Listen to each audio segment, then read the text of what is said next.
ആലുവ നഗരസഭയിലേക്ക് നാട്ടുകാരുടെ പ്രതിഷേധ മാർച്ച്. ഏക കളിസ്ഥലം സിന്തറ്റിക് ടർഫാക്കി മാറ്റാനുള്ള തീരുമാനത്തിനെതിരെയാണ് പ്രതിഷേധം നടക്കുന്നത്. വിവരങ്ങളുമായി അശ്വിൻ പാലാഴി നമുക്കൊപ്പം തത്സമയം ചേരുകയാണ് ആലുവയിൽ നിന്ന്. പറയൂ അശ്വിൻ, വിവരങ്ങൾ.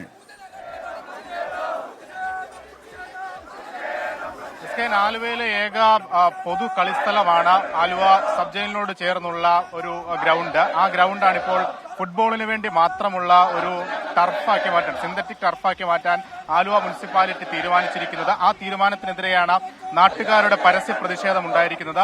ആലുവ മുനിസിപ്പാലിറ്റിയിലേക്കാണ് ഇവർ പ്രതിഷേധ മാർച്ചുമായി എത്തിയിരിക്കുന്നത്. പോലീസ് മാർച്ച് തടഞ്ഞിട്ടുണ്ട്. എന്തായാലും ഇത് ഒരു സിന്തറ്റിക് ടർഫ് മാത്രമാക്കി മാറ്റിയാൽ ഇവിടെ വരുന്ന നാട്ടുകാർക്കും മറ്റാളുകൾക്കും ഒന്നും പല ആവശ്യങ്ങൾക്ക് വേണ്ടി ഉപയോഗിക്കുന്ന ഗ്രൗണ്ടാണ്, അതിനൊന്നും കഴിയില്ല എന്നുള്ളൊരു ആവശ്യമാണ് ഇവർ മുന്നോട്ട് വയ്ക്കുന്നത്. ചേട്ടാ, ഇനി നിങ്ങളുടെ ആവശ്യം എന്താ?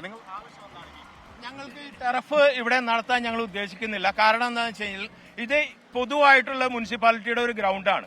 ആ ഗ്രൗണ്ട് പോരാത്തതിന് ഇവിടെ 2-3 സ്കൂളുകളുണ്ട്. Government girls high school, SNDP, saint Francis, government boys high school. ഈ സ്കൂളുകൾക്കെല്ലാം കലാകായിക വിനോദങ്ങൾ നടത്താനുള്ള ഒരു ഗ്രൗണ്ടാണ് ആലുവ മുനിസിപ്പൽ ഗ്രൗണ്ട്. ഒന്നും ഇത് ടർഫാക്കി കഴിഞ്ഞാൽ അതൊന്നും സാധിക്കില്ല. അത് പോരാത്തതിന് ടർഫ് ഒരുപാട് ശാരീരിക പ്രശ്നങ്ങളും അതായത് ശ്വാസകോശത്തിന് തടസ്സങ്ങളും ഒരുപാട് ബുദ്ധിമുട്ടുകൾ ഉണ്ടാക്കുന്നതാണ്. അങ്ങനെയുള്ള ടർഫ് പല രാജ്യങ്ങളിൽ നിർത്തലാക്കിക്കൊണ്ടിരിക്കുകയാണ്. ആ സമയത്താണ് ഈ മുനിസിപ്പാലിറ്റി ഈ ടർഫ് ഇവിടെ അനുവദിക്കണമെന്നും പറഞ്ഞ് പുതിയ ഒരു രൂപീകരണമായിട്ട് വന്നിരിക്കുന്നത്. അത് MP-യുടെ നിർദ്ദേശം.